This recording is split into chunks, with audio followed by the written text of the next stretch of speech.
Nag-hearing-hearing na. Sinasabi kong hearing-hearing kasi parang hindi naman totoong hearing ito eh. Parang nakascript na ito eh.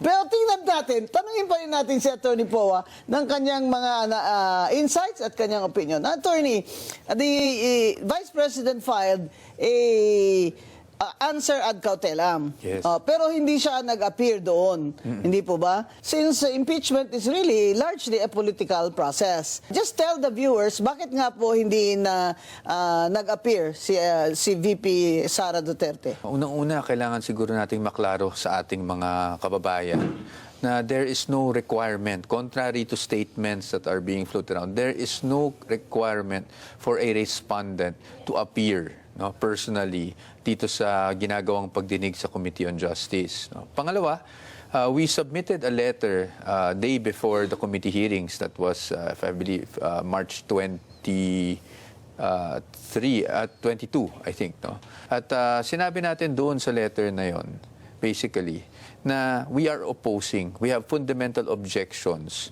to what is being conducted right now, which they have termed to be a mini trial. No? Mini trial? Oo. And para maklaro din natin, ang basihan natin doon, ang sinasabi natin doon, ayon sa ating saligang batas, ang initiation ng impeachment proceedings exclusively with the House. Tama yan. Yes. No? Pero pagdating sa pag-try ng impeachment cases, that is exclusively with the Senate. Yes, diba? Section 36, Article 9, mga Yes. kababayan. The sole power to try impeachment cases is with the Senate. Whatever Yes. you call it, a mini trial, a mini poodle. They will be usurping the jurisdiction of the Supreme Court if they do that. But they're insisting on it. Why do you think they're insisting on it? Well, your best guess is as good as mine, no? Yeah. But sa atin kasi, of course, with due respect to our lawmakers naman, no? Ang sa atin lang, ano bang pananaw natin sa stage na ito? Diba? When it was referred to the committee, the purpose of the committee is to actually determine if there is probable cause. Hindi ba? To nandiyan na yung sufficiency in form, sufficiency in substance, okay. meron pang ang sufficiency in grounds, tapos determine na sila ng probable cause. Sa atin, dapat pag nagde-determine ng probable cause, your evaluation is limited to the complaints itself plus the pieces of evidence that are attached. Correct. Diba? So, when you go beyond yung mga attachments na nandoon, then to us, and then you ask witnesses to come, diba? Clarificatory lang daw. Pero kung clarificatory, bakit naman pati yung mga pieces of evidence na hindi naka-attach, ngayon pinapasabina na. Kagaya ng SALN. Gusto ni Terry Ridon ipakita isabpina ang SALN, which Congressman Rufus Rodriguez is objecting to. Yes, we heard the exchange actually, no. Again, with due respect to our lawmakers, position lang naman namin ang aming inilalahad. In fact, the Supreme Court was very clear. An impeachable offense is offense committed while the impeachable officer is in office, hindi ba? Yes. Now we're asking for SALNs from way back, I don't know, When she was mayor. 2007, 2010.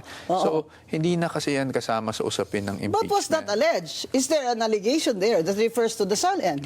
Well, actually, there's an allegation of unexplained wealth. What did they say? What year? To be fair to them, meron dun, I think it's a third complaint, sinabi doon na from 2007 to 2017, if I'm not mistaken, lumaki daw yung assets. That's why ang una namin sinasabi, walang ultimate facts. Kasi you have the 2007 SALN, and then you look at the 2017 SALN, lumaki, biglang... But that's 18 years. Yes, that's 18 years. And biglang may unexplained wealth na. I think that's really a sweeping conclusion of law, in fact, without basis. That's why Rufus Rodriguez calls it a fishing expedition. Precisely. And that's why the Vice President also felt that for a third time, she's being subjected to a fishing expedition, precisely because hindi naman... Unang-una, how did they make the allegation if they didn't have the SALNs pala in the first place? Now, the Supreme Court, in the first impeachment case, emphasized the due process requirement at every step of the impeachment process. Yes. Right?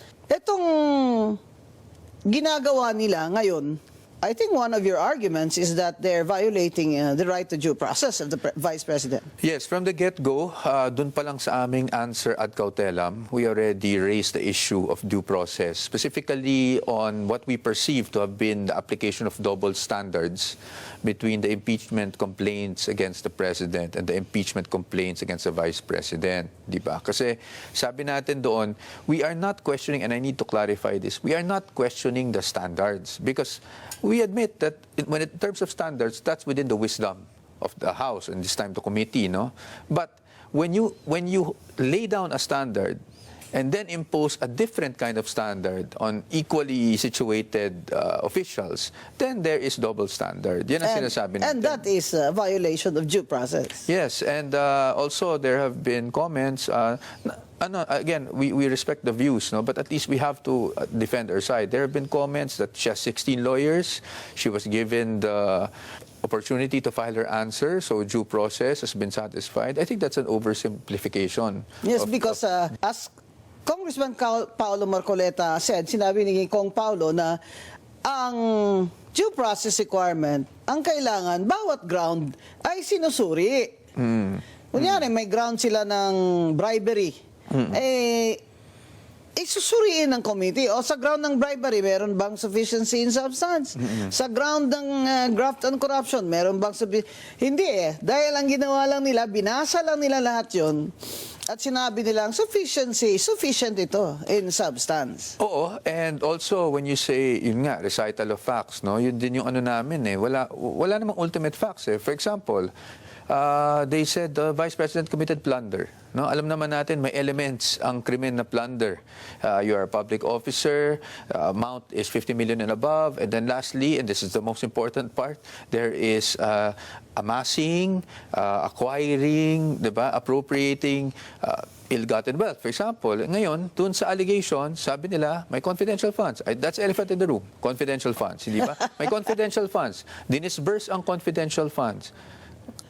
Ngayon, paano natin nasabing napunta sa bulsa ng Vice Presidente yung ano? And I've said this before, kung ang confidential funds ay hindi na-liquidate ng tama, ang commission proper ay maghuhusga na ito ay i-refund.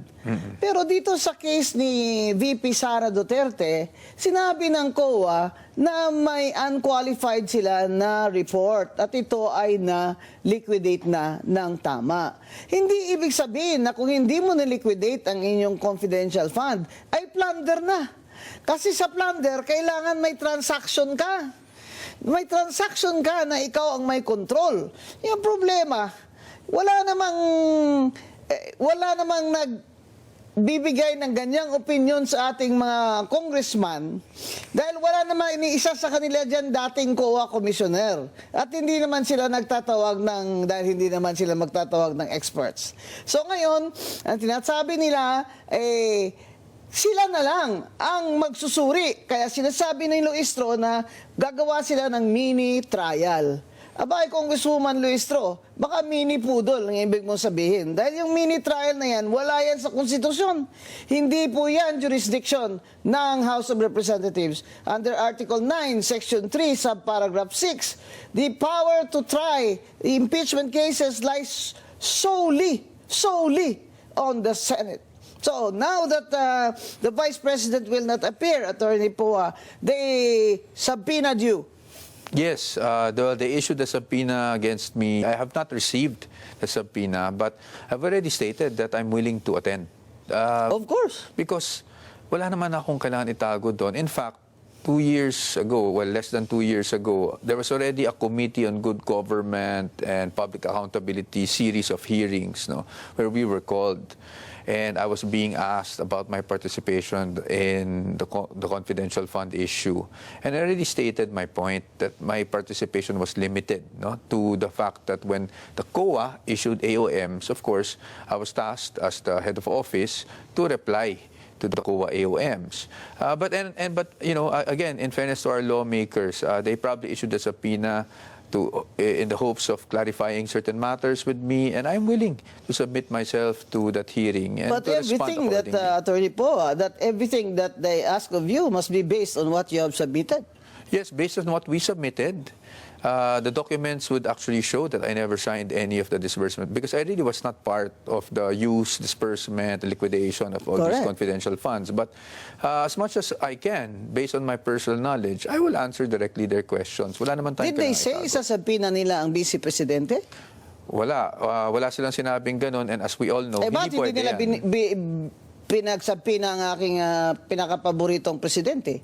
Talaga ako, sisigaw ako dun sa, sa flagpole ng House of Representatives. Bakit yung presidente ko na paborito hindi nyo sinasabi na? Yan ang problema dito sa impeachment proceedings, mga kababayan. This is largely political. Makita na natin sa iba-ibang complaints even before when Chief Justice Davide was also Attorney Poa was Yes. also Subjected to impeachment. Yes, he was responded in the impeachment case. Makikita mo na political talaga ang impeachment. Hindi naman po kami tanga na hindi namin alam na political yan. Pero wag naman yung masyado nyo na kaming ginagawang tanga na political na nga, para namang hindi kayo abogado dyan pag kayo ay naghihingi ng kung ano-ano. Kaya ako, masyado kayong... You have to forgive me, Attorney Poa, because I'm highly opinionated. Masyado kayong matalino dyan sa House of Representatives. Si Congresswoman Luistro, napakatalinong piskal na asawa niya ng nakusado ng rape ay pinatakas niya. Napakatalino. Si Attorney Terry Ridon, dati ko yung estudyante. Hindi lang iba sa akin yan. Napakatalino din. Ako na lang kaya ang debatehin nyo. Ako na lang ang isampina nyo. Sasamahan ko si Attorney Poa. Dahil yung mga ginagawa nyo, hindi na yan tamang sa isip ng lahat ng principles of law na ating pinag-aralan. Ewan ko kung saan kayo nag-aral, baka magkaiba lang tayo ng binasa. Ngayon, the Supreme Court already said that due process must be respected every step of the way. And yet, Luistro, who seems to be the brightest in that committee, insists on making her own rules. For example, wala namang mini-trial dyan. Nakita nyo na ba yan sa Francisco case against Davide? Nakita nyo ba yung mini-trial sa kaso ni Mercedita Gutierrez? Nakita nyo ba yan sa kaso ni Erap? Wala. Gawa lang po yan ni Congresswoman Luistro. Kaya siguro imitahin natin yan si Congresswoman Luistro dito, Net 25, para meron naman siyang due process dito sa aming usapang matino. Now, Attorney Poa, how does the Vice President feel about these proceedings now? This is the second time now. Yes, second time now. The first time though was fast-track mode, no? Ayan yung nag-1/3 sila kaagad. But this is the first time na nagkaroon ng referral to the committee as Because of the against her. Supreme Court ruling. Because of the Supreme Court ruling. Of course, the Vice President already issued a statement saying that this is a third fishing expedition against her, actually, no? And that is what our position is, na kung magta-trial tayo, handa naman kami mag-trial sa Senado, di ba? Yeah, doon sa Senado. Doon sa Senado. Hindi pwedeng dyan kay Luistro. Oo. Because pagdating dito sa House, obviously, number one, we are questioning the fact that they cannot hold any form of trial, whether mini or whatever we call it. Basta trial, hindi pwede sa House. Pangalawa, medyo lumalampas na tayo sa, at least sa aming pananaw, lumalampas na tayo sa evaluation ng complaints. Pag kung ano-ano na ang mga dokumento outside the complaints ang hinihingi Bakit natin. hindi na lang nila sabihin, sige na, sufficient na in substance, akyat na.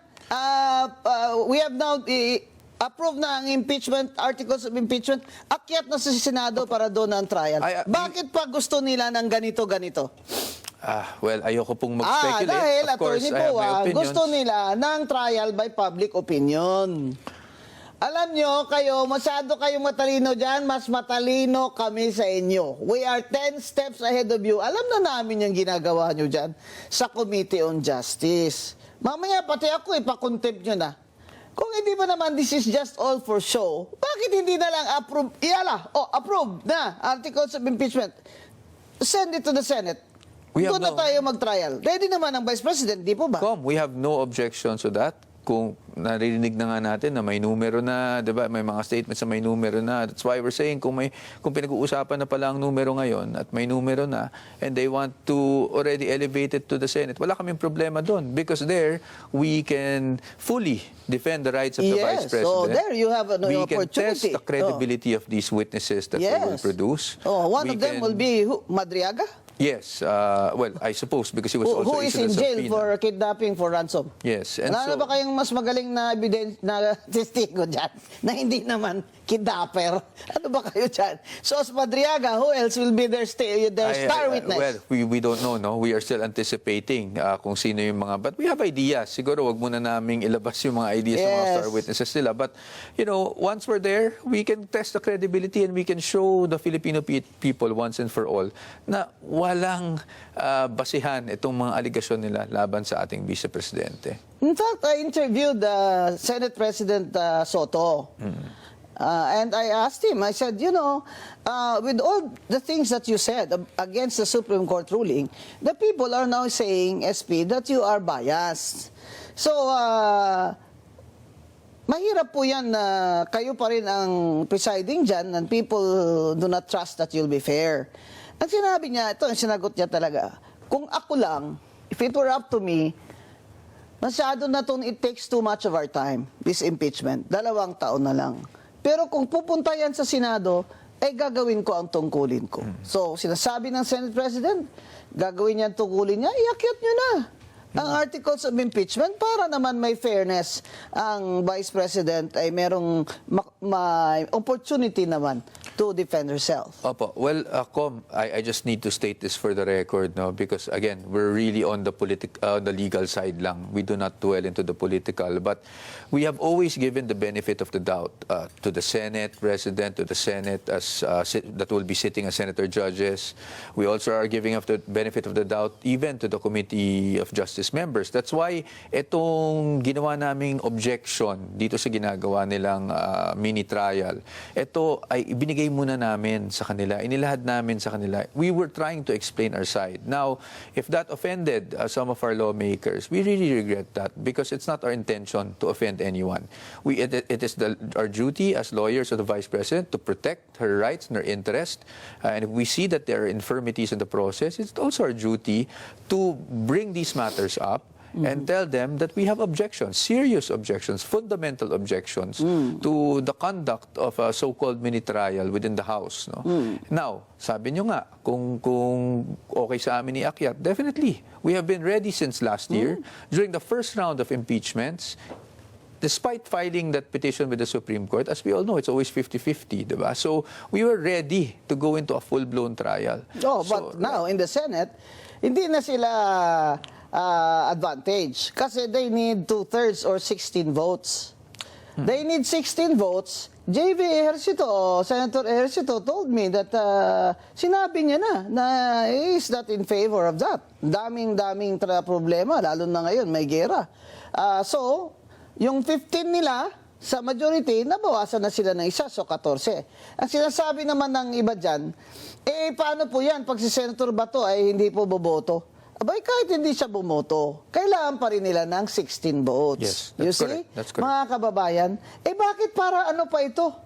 Para ano pa ito na ginagawa nila? Na alam naman nila doon pag-akyat, matatalo rin sila. Bakit? Dahil gusto nila masira ang reputasyon ni Vice President Sara Duterte. At ito lang po ang isa sa pinakamatinding argumento ko talaga against that impeachment process. You're wasting our money. Kayong mga congressman, congresswomen kayo na matatalino, you're wasting taxpayers' money and you're wasting the time of the Congress. May gira na. Kulang na tayo sa langis. Ang krudo, 140 pesos. Ano? Ang jeepney driver, 200 pesos na lang ang neto.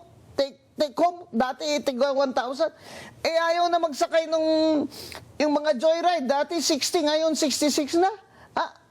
May gera na, may digmaan na. Kayo, impeachment pa rin kayo.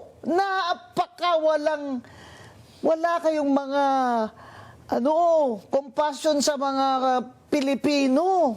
Ito pa, Ano ba itong balita ko na magpapadala ng Japan ng 1,000 troops dito sa Pilipinas?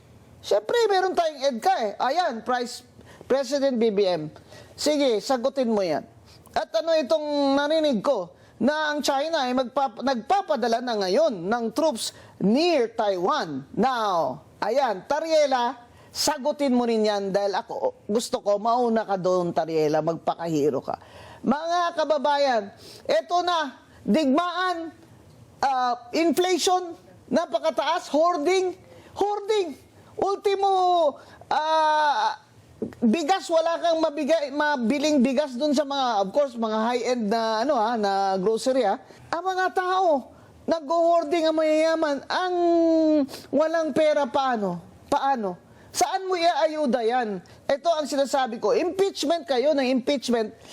Ang sagot nyo lang sa digmaan at fuel crisis natin ay ayuda kayo ng ayuda. Uwak-bawi ka naman, BBM eh. Uwak-bawi ka. Sabi mo subsidize mo yung mga jeepney driver binawi mo eh. Ngayon, pimirma ka na lang ng suspension ng excise tax, no? Excise tax, 10 pesos yun eh. Sa gasoline, babawasan mo ng 10 pesos ang price ng gasolina namin. Ganon din yun. 90, minus 10, 80. Ganon din yun.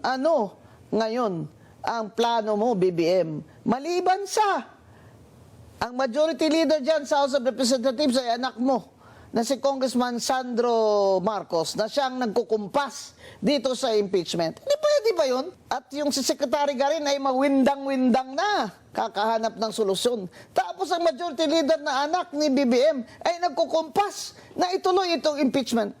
Bakit? Wala na ba kayong ibang magawa dyan? Kaya, mga kababayan, ito po ang relasyon ng politika sa ating ekonomiya.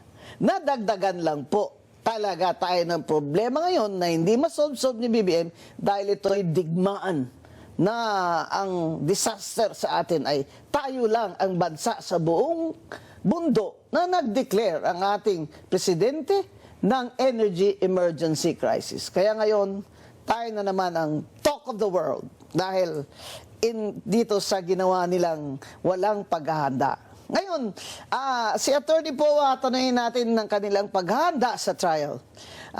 Kumusta naman po ang paghahanda niyo, Attorney, para sa trial sa Senate? I can say handang-handa na po tayo dahil last year pa nga we were already preparing. Alam naman natin kahit na nung nanalo tayo sa Supreme Court ay magkakaroon ng pangalawang round. In fact, even if malampasan natin to, hindi malayong magkaroon ng third round dahil talaga namang may mga sektor na gusto talagang ma-impeach ang ating Vice Presidente. So, I could say handang-handa na po tayo. We are ready to show our evidence. We are ready to show our witnesses sa tamang forum. Yun lang ang hinihiling namin, sa tamang forum, which is at the Senate level. At doon, we are confident na mapapakita talaga natin na walang katotohanan yung mga paratang laban sa ating Vice Presidente, na kasinungalingan yung mga witnesses, walang kredibilidad ng mga witnesses na inalalabas nila laban sa ating Vice Presidente. And hopefully at the end of the day, hindi lang ang senator judges, pero ang taong bayan mismo ang makita kung ano ba talaga ang agenda behind all these impeachment complaints against the Vice President. Are you thinking of going to the Supreme Court because of this mini poodle in the House of Reps? Alam mo, hindi ako magsisinungaling. I won't deny that. That is definitely on the table. Yes. That is a possibility. If I were you, I would do the same. Diba? Nandyan yan. Kung sa atin naman, we had to at least give the Committee on Justice the respect of telling them ourselves kung ano ang problema natin dito sa nangyayari sa mga proceedings, to at least state on the record our objections. Now, kung hindi tayo pakikinggan, of course, that remedy is always there. And the lawyers, us as a team, we are exploring all remedies possible, and the Supreme Court is always a possibility. It's always one of the options. Ang kaibahan, mga kababayan, sa impeachment case ni VP Sara ay siya ngayon ang nangunguna. She is the front runner. She is the woman to beat in the next elections. Yung mga kay Chief Justice Davide, kay ERAP, kay Ombudsman Merceditas Gutierrez, hindi sila kandidato sa 2028. Ito ang kaibahan ni Vice President Sara Duterte dahil hindi nila matatalo si Vice President Sara Duterte sa 2028 kung hindi nila ipa-disqualify. Kaya ito po ang ating tandaan na ang mga nangyayari po sa ating bansa ngayon is too much na politika. Ang nagdi-demand ngayon ng mga tao ay isolve nyo ngayon itong aming kahirapan. Isolve nyo itong inflation na ito. Hindi namin kailangan yung yung mga show nyo dyan sa House of Representatives. Yung pasikat nyo dyan, hindi namin kailangan yan. Isolve nyo ang gutom ng Pilipino dahil more than 50% of Filipinos, or that means maybe 60 million Filipinos, are already hungry. Kaya yung impeachment process na ito ay talaga pong political ito.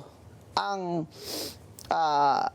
distinction nito at pagkakaiba sa ibang impeachment doon ay dahil ang inaakusahan nila ay si Vice President Sara Duterte na siyang front runner or the woman to beat in 2028.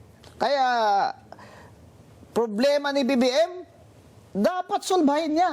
Hindi yung ibibigay niya yung baton sa anak niya as majority leader para ikumpas ang impeachment. Yun ba ang solusyon niya sa 2028? Mga kababayan,